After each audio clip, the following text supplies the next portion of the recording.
Justice for south India moment ఆధ్వర్యంలో బెంగళూరు, చెన్నై, పుదుచ్చేరి, కేరళ, త్రివేంద్రం, విజయవాడ తర్వాత దాదాపు 80 రాజకీయ పార్టీలను 5 రాష్ట్రాలు ఏకం చేయడం జరిగింది.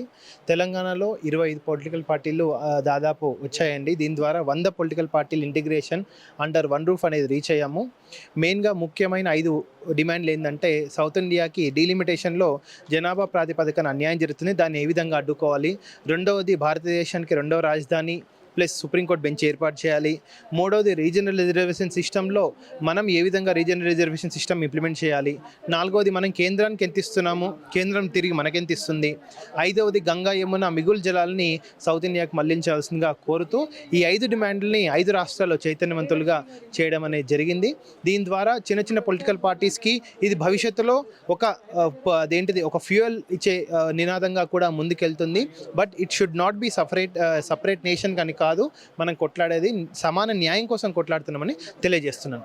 అంటే మీరు జస్టిఫికేషన్ ఫర్ డీలిమిటేషన్ సౌత్ ఇండియాలో జరగాలని చెప్తా ఉన్నారు. అంటే ఏ ప్రతిపాదికని చెప్తా ఉన్నారు? అంటే ఇప్పటి పాపులేషన్ తీసుకుంటే ఇది జస్టిస్ అవుతాను మీరు అనుకుంటున్నారు? ఇది ఆల్రెడీ 1971 నుంచి పాపులేషన్ బేస్డ్ ఉంది కదా. ఇప్పుడు తీసుకున్న మనం యాక్చువల్గా మనము వెసెక్టమీ పాపులేషన్ కంట్రోల్ బేసెస్ మనం పాటించాము. కానీ ఇప్పుడు ఏంటంటే ఆల్మోస్ట్ 543లో మనకు 120 ఉన్నాయి. మిగతా 400లో ఒక 10% పెడితే ఇక్కడ కూడా 10% పెరగాలని మా యొక్క సొల్యూషన్. అంటే మీరు ఇంకోటి ఇది కూడా చెప్తా ఉన్నారు, సెకండ్ క్యాపిటల్ సిటీ హైదరాబాద్ కానీ సౌత్ ఇండియాలోనే ఏదో ఒకటి ఉండాలని చెప్తున్నారు. కానీ అదే సెకండ్ క్యాపిటల్ సిటీ ఇక్కడ రావద్దని కూడా కొంతమంది ఇంతకుముందు కూడా ఇక్కడ పోరాటాలు చేసినది చూసాము. ఎందుకంటే ఢిల్లీ లాగా ఈ ప్రాంతం కూడా కావద్దని కూడా చాలా మంది చెప్పిన రోజులు ఉన్నాయి. సో దాన్ని ఎట్లా చెప్తారు? ఎస్ అండి, ఇప్పుడు హైదరాబాద్ కాకపోతే హైదరాబాద్ చుట్టుపక్కల వేలాది ఎకరాలు ఉన్నాయి. ఇప్పుడు సపోజ్ హైదరాబాద్, మహబూబ్నగర్, జడ్చల్ల ఆ ఏరియా కూడా మనం ఒక క్యాపిటల్ రీజియన్గా పెట్టుకోవచ్చు. ఇంకొక option Kuppam, tri junction area of Tamil Nadu, Andhra Pradesh, Karnataka, అక్కడ కూడా పెట్టుకోవచ్చు. బీడు భూములు చాలా ఉన్నాయి సౌత్ ఇండియాలో. ఆ సౌత్ ఇండియాలో కూడా బీడు భూములు క్యాపిటల్ పెట్టేస్తే ముందుకెళ్తారని నా యొక్క అభిప్రాయం. అంటే మీరు మీ డిమాండ్స్లో ఇంకో డిమాండ్ కూడా ఉంది, ఏదైతే రీజనల్ రిజర్వేషన్ సిస్టమ్ అనేది. సో రీజనల్ రిజర్వేషన్ సిస్టమ్కి అటు కేంద్ర ప్రభుత్వం కానీ ఇటు సుప్రీంకోర్టు కానీ ఒప్పుకోవట్లేదు. ఎందుకంటే ఇప్పుడు మన కాంగ్రెస్ ప్రభుత్వమే చూసుకోవచ్చు, ఇక్కడ వారు 42% రిజర్వేషన్ బీసీలకు ఇస్తామని చెప్పారు. సో అది కూడా ఇక్కడ ఇంకా ఇంప్లిమెంట్ కాని పరిస్థితి చూస్తాను. సో దానికి మీరు ఇక్కడ మీ ఎజెండాలో పెట్టడం జరిగింది. సో దాన్ని ఎట్లా చూస్తారు?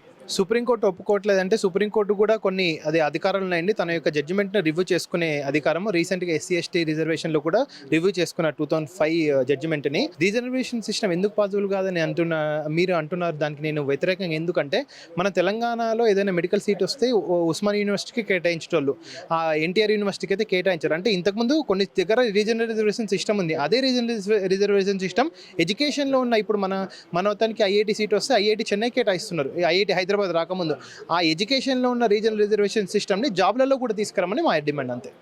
ఇంకోటి ఏదైతే గంగా యమున వాటర్ ఏవైతే ఉన్నాయో ఆ వాటర్ని మన సైడ్కి రప్పించాలని మీరు అడుగుతున్నారు. సో దానికి అక్కడ ఉన్నటువంటి నార్థన్ స్టేట్స్ ఒప్పుకోవచ్చా? ఎస్ అండి, మేమేమో ఇప్పుడు యూటిలైజ్ చేస్తున్న వాటర్ని మనం ఎక్కడో లింక్ ఉత్తరాఖండ్, ఉత్తరప్రదేశ్ దగ్గర తీయమనట్లే. బే ఆఫ్ బెంగాల్ లింక్ పెట్టమంటున్నాం. వేస్ట్ అయ్యే వాటర్ని ఇక్కడ డైవర్ట్ చేయమంటున్నాం. వాళ్ళు యూజ్ చేసుకున్న వాటర్ని ఒక్క డ్రాప్ కూడా మాకు వద్దు.